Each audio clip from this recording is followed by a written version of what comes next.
Hello, today's daily reading comes from the book of the Apocrypha, and we are reading from 4th Maccabees chapter 7, and it reads as follows. The reasoning of our father Eleazar, like a first-rate pilot steering the vessel of piety in the sea of passions, and flouted by the threats of the tyrant and overwhelmed with the breakers of torture, in no way shifted the rudder of piety until it sailed into the harbor of victory over death. Not so has ever a city, when besieged, held out against many and various machines, as did the holy man when his pious soul was tried with the fiery trial of tortures and racking move his besiegers through the religious reasoning that shielded them. Forefather Eleazar, projecting his disposition, broke the raging waves of the passions, as with a jutting promontory.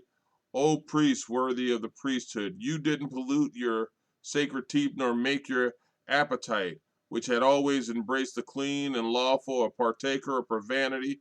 O harmonizer with the law, and sage devoted to a divine life.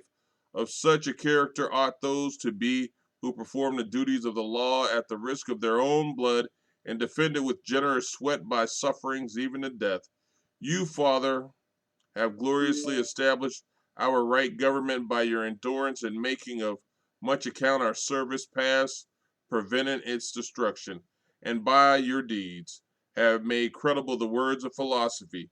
O aged man and more power than torturers, elder more vigorous than fire, greatest king over the passions, Eleazar, for our father Aaron, armed with a censer, hastening through the consuming fire, vanquished the flame-bearing angel. So Eleazar, the descendant of Aaron, wasted away by the fire, didn't give up his reasoning. And that is most wonderful. Though an old man, though the labors of his body were now spent, and his muscles were relaxed, and his sinews worn out, he recovered youth. By the spirit of reasoning and the reasoning of Isaac, he rendered powerless the many-headed instrument.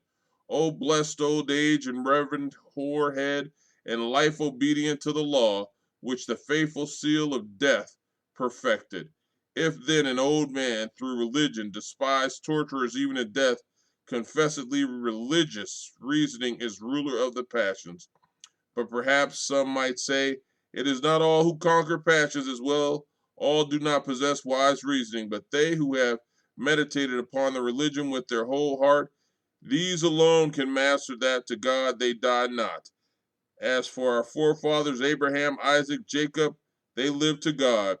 This circumstance, then, is by no means an objection that some who have weak reasoning are governed by their passions, since what person, walking religiously by the whole rule of philosophy, and believing in God, and knowing that it is a blessed thing to endure all kinds of hardships for virtue, would not, for the sake of religion, master his passion? For the wise and brave man only is lord over his passions. From where it is that even boys trained with the philosophy of religious reasoning have conquered still more bitter tortures.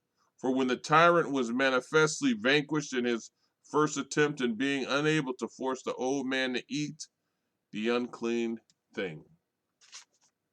Amen.